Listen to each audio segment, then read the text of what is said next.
안녕하십니까. 이슈 포커스 시간입니다. 2001년 9월 11일 무슨 날인지 기억하십니까? 네, 맞습니다. 9.11 테러가 발생한 날입니다. 그럼 2017년 10월 1일은 무슨 날인지 기억하시는지요? 금방 생각 안 나시나요? 혹시 벌써 우리가 잊은 건 아닌지 모르겠습니다. 네, 바로 라스베가스 총격 사건이 난 날입니다. 58명이나 사망하고 500여 명의 부상자를 낸 그 끔찍한 사건이 난 지 2주도 지금 채 지나지 않았습니다. 그런데 이 사건 직후 총기 규제 얘기가 나오는 듯 하더니 규제가 아니라 지금 이 총기가 오히려 더 많이 팔리고 이 총기 제조 회사의 주가는 더 올랐다는 사실을 알고 계십니까? 아이러니 그 자체인데요. 왜 그런지 오늘 좀 들여다보겠습니다. 총기 사건과 총기 판매의 상관성, 오늘의 이슈입니다.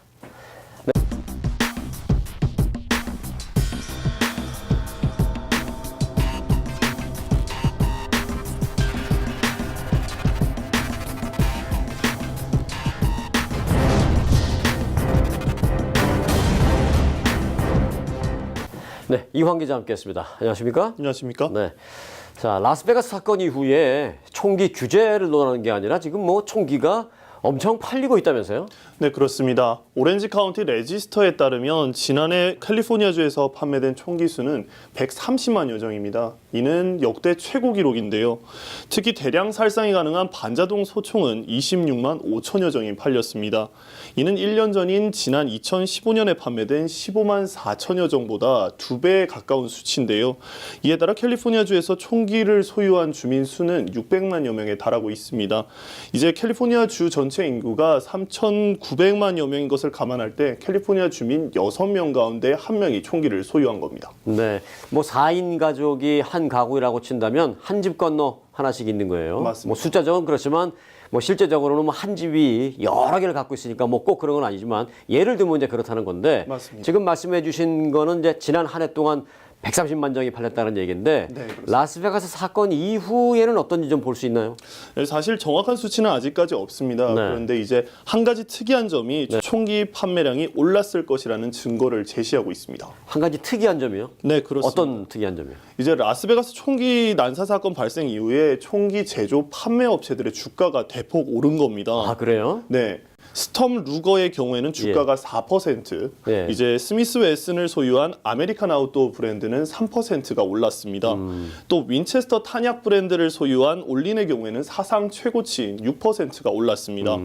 총기 판매 업체 주가가 일제히 오른 것은 총기 판매율과 관련이 있기 때문에 총기 판매율이 급등했을 것이라고 추측해 볼 수 있는 부분입니다. 어쨌든 이런 사건이 발생하면 총기 제조 회사는 아, 총기가 규제되겠구나라고 생각하는 게 아니라 아, 또 좀 팔리겠구나. 오히려 팔리겠다. 이렇게 생각하고 있는 맞습니다. 거예요. 또 실제로 그런 일이 있고 또 그러다 보니까 실제로 주가가 올라가고. 맞습니다. 자, 그런데 뭐 다시 총기 규제 얘기를 좀 다시 좀 더 해본다면 캘리포니아주가 그래도 총기 규제가 좀 엄격한 주 중에 하나 아니겠어요?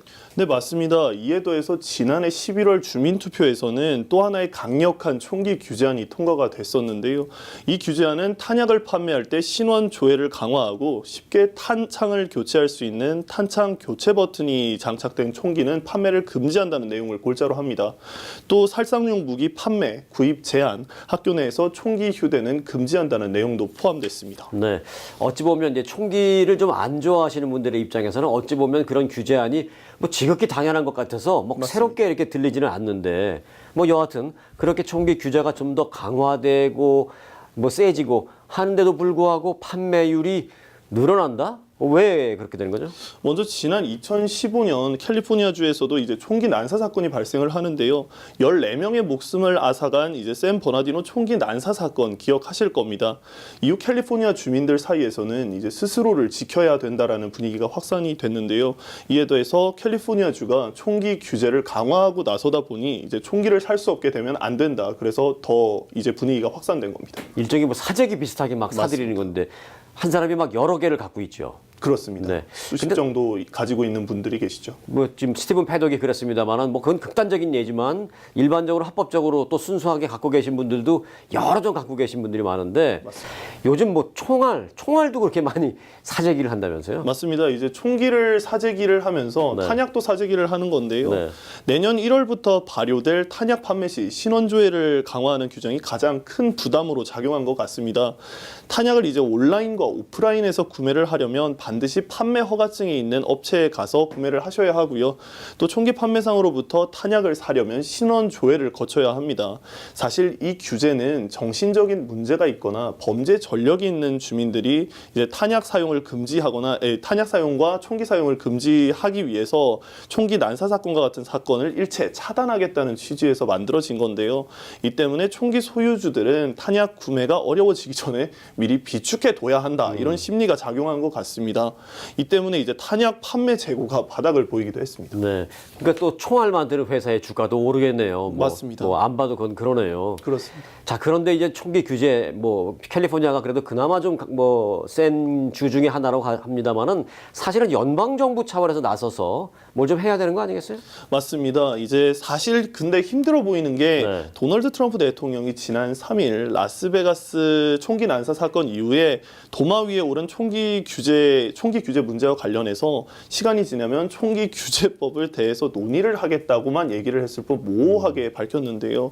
이와 관련해서 세라 샌더스 백악관 대변인도 지금은 미국이 하나로 뭉쳐야 할 때지 뭐 정치적인 문제를 따질 때가 아니다. 먼저 패독에 이제 범행 동기를 밝혀내야 한다고 그냥 일축했습니다. 네. 사실 총기 규제하고 그런 건 다 입법을 하는 거잖아요. 발의를 해서 입법을 하고 하는 건데 그건 이제 정치인들이 하는 거고요. 맞습니다. 패덕에 대한 그 사건을 수사하는 거는 정치인이 하는 게 아니라 그건 사법기관에서 하는 건데 맞습니다. 뭐 정치인이 뭐 그것 때문에 바쁜가? 이건 이거대로 하면 되죠. 이해하기 어려운 부분.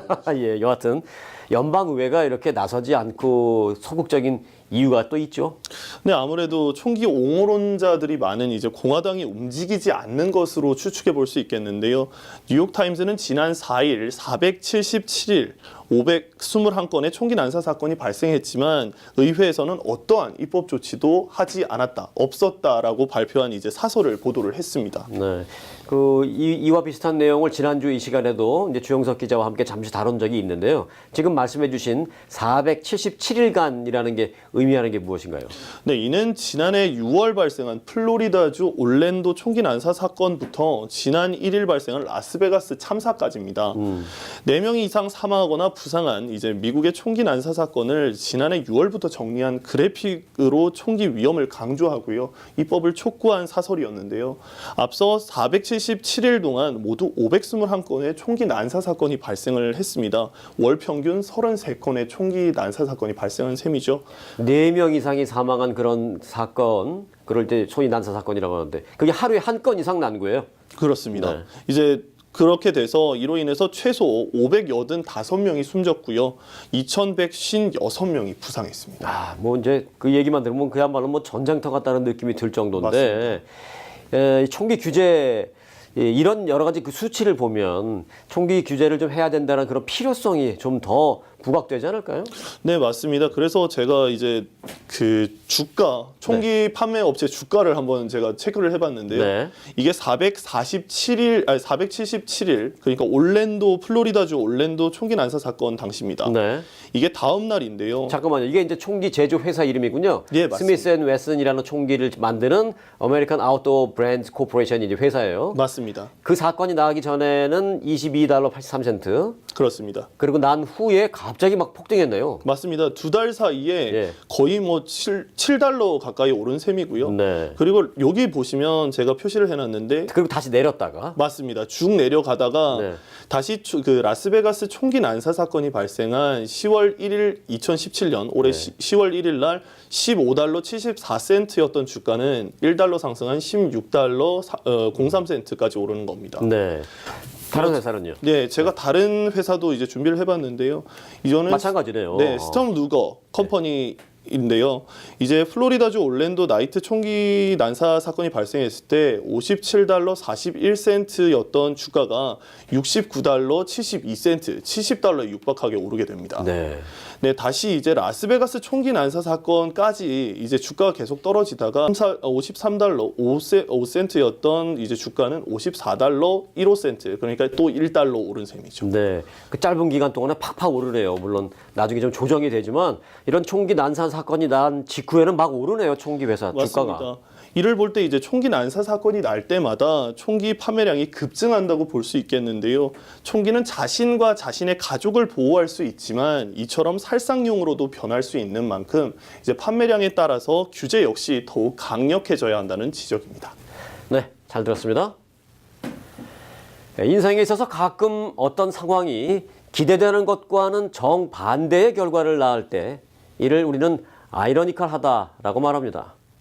총기 난사 사건으로 총기 규제 목소리가 높아질 줄 알았더니 총이 오히려 더 팔리고 총기 회사 주가가 더 오른다는 것, 대표적인 아이러니인 듯합니다.